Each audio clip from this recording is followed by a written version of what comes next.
Hi, I'm Bianca. Welcome or welcome back to my book sanctuary, and today I wanted to recommend a author series for you. So, in honor of the third book coming out recently, on the 20th, I believe, of July, I wanted to recommend the Tempting Monsters series by Kathryn Moon. So, with this, it starts off with The Lady of Rook's Grave Manor. I'm really sorry, they're really shiny, so got A Lady of Rook's Grave Manor, which I really love this one. Company of Fiends, which is the second book, and a little novella actually, The Basilisk of Star Manor. So this is 1.5. So we'll start off with A Lady in Rook's Grave Manor. So with this one, I'm sorry about my broken nail. I completely snapped it, so please ignore it. But with this, Lady of Rook's Grave Manor, this is kind of historical-esque. So I think it's kind of based in like the early 1900s or late 1800s. But Esther is employed by Star Manor, which is kind of like a prostitution house. And she basically gets with monsters. Now, with this series, they are extremely hot, extremely smutty, extremely... I love them. And there's this whole Dr. Jekyll, Mr. Hyde thing going on with one of her men monsters. And yeah, she gets several monsters that are sort of her clients, but she ends up falling in love. And there's this whole thing, subplot going on with this other prostitution house. I don't know what to call it. Owner, dude. Anyway, he's not a good piece of work and he's been really annoying. To put it mildly. And so, yeah.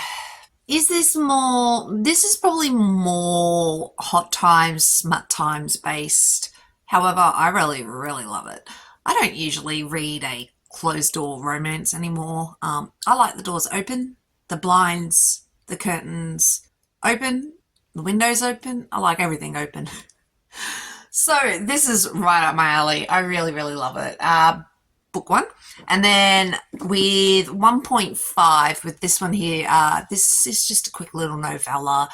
And Marius is a basilisk who ends up at Star Manor because of reasons and ends up with Lillian, and Lillian's blind, but she's a virgin and really sexually inexperienced but willing to learn.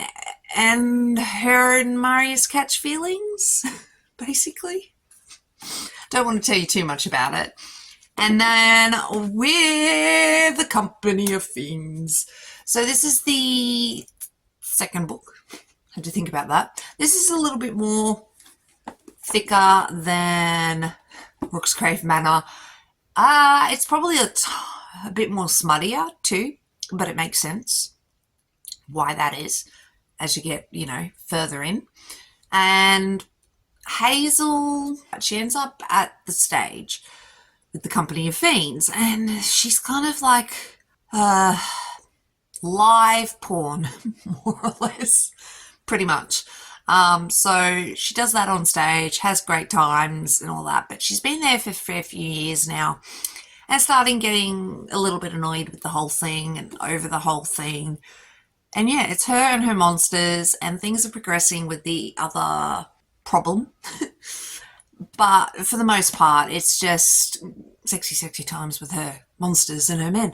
And I really, really loved it. I loved the connection she had with, I think his name was Ronan?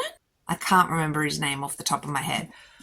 The other guy, I think he was like a red-winged demon-esque guy.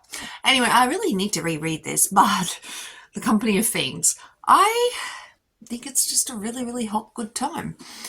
But yeah, I just wanted to quickly mention these three to you and say please read them.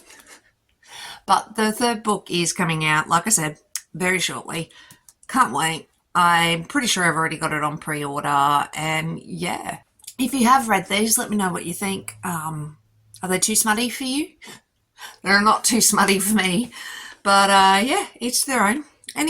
Anyway, sorry, I just realised there's a tiny little snake on that. That's really cute. Anyway, thanks for watching. Really do appreciate it. And I'll catch you in the next one. Thanks, guys. Bye.